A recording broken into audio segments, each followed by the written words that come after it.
Welcome everyone, it's Jenelle Paetow here again from AllianceCorp Property Experts. And look, it's Valentine's Day today, so congratulations to all of you out there. And today I thought I'd get my beautiful wife, Jenelle, on the couch with me today to talk about some of the challenges that some of you might find when you think about your financial future and building that future with your partner. So we often have lots of conversations with our clients who are in this position, and we thought we'd talk to you today about some of those challenges. So Jen, even when you think about ourselves and you think about some of the challenges that face us at times, what would be some of the biggest challenges? That face us personally, or just in general? In general with other relationships and investing? Yes. Yeah, I think that probably the most important thing is having the same goals. I think that's really important. So I know that we're very aligned with our goals. We know where we want to be in 1 year, 2 years, 5 years, 10 years, and also planning for our kids. I think that's probably the most important thing is having a shared vision. I think that's really important. Yeah. And then I think the other thing is, and I think Jason's a bit more of a go-getter and I'm a little bit more reserved. So I think balancing one partner's sort of motivation to get ahead and do investments with the other partner who might be a little more conservative or worried about taking that next step. Absolutely, because look, we all have different mindsets around how we perceive risk as well when you're managing your financial future. So sometimes that is a challenge. You're not quite on the same page. So what are some of the things that you can do to get onto the same page? How is it that you can sort of work together with your partner?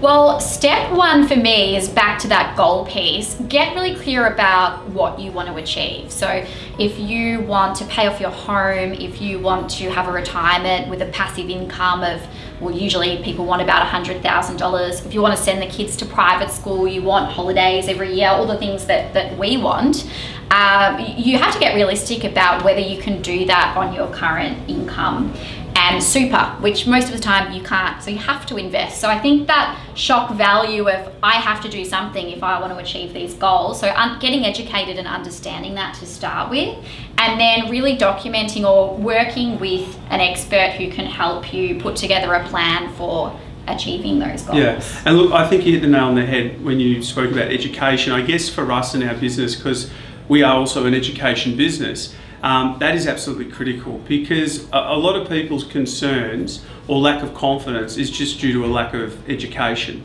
So we often have situations where one partner might come into our sessions and get really excited about the information that we're presenting, but because the other partner hasn't been there, they just don't understand how it works. They don't understand ways in which they can budget better or set up their accounts in a way where if they're buying an investment property, it doesn't impact their lifestyle. So it's really about filling that knowledge gap and getting educated, and really encourage your client to sit down and watch those videos or read through those ebooks, etc.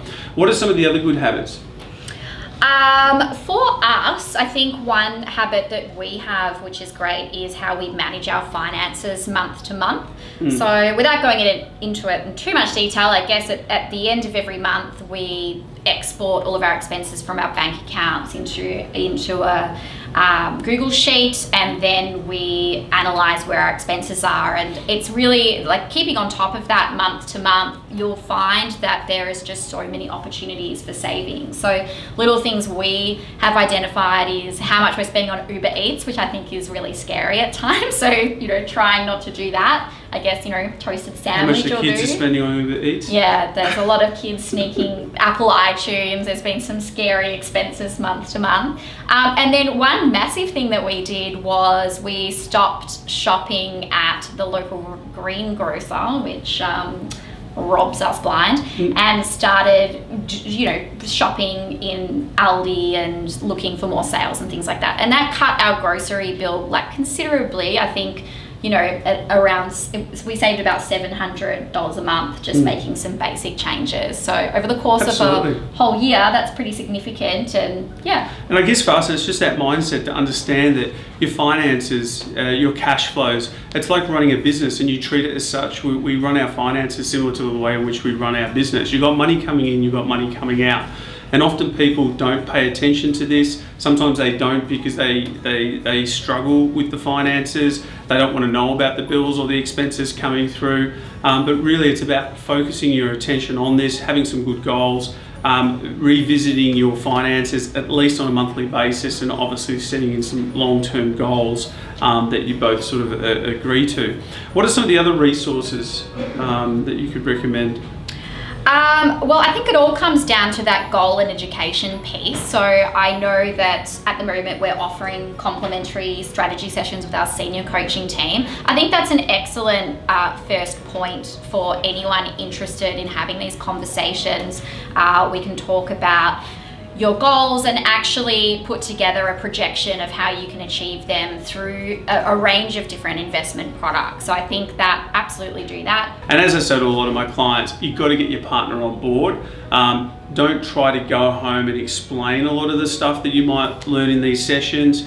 You really need to bring them into the sessions or sit down and watch the videos with them, because you might not be an expert on this subject matter, but certainly we are. Coming in together and having a chat to a senior advisor certainly goes a long way. And I've got a question for you, Jason, right, just to wrap things up. So in our budget for February, what have you budgeted for my Valentine's Day gift? I can't believe you're asking me this question. It's a surprise. Oh, okay. Because I know you love surprises. Yes, that's awesome. Cool. A happy Valentine's Day, and look, yes, get out there, get amongst it, get educated, get your partners involved, and we wish you all the best.